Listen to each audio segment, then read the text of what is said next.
So as a notary public, what do you do in situations like this? So I went to an appointment. It was supposed to be 2 signatures. It ended up being 4. I let him know before, hey, there's going to be an extra charge for these extra 2 signatures you did not mention. Cool. He accepted. We got that out the way.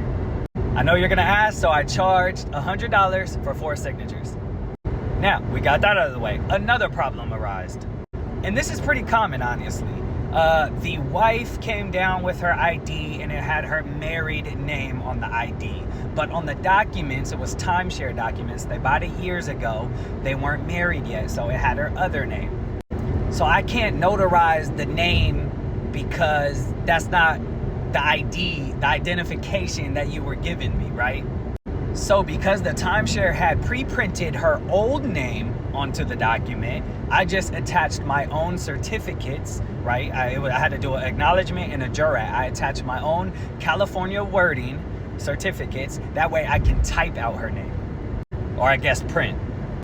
Now, I asked her, do you have any other IDs that show this name that the timeshare has? And she didn't, but she had one that was very close. It was still active, and it was her passport. Her passport did not have her new name on it. It had her, the name before. The only thing was it was missing a Y.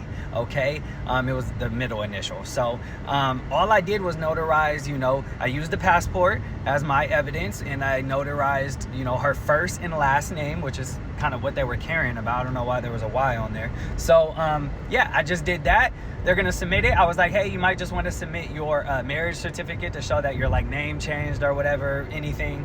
And yeah, that's how I went about it.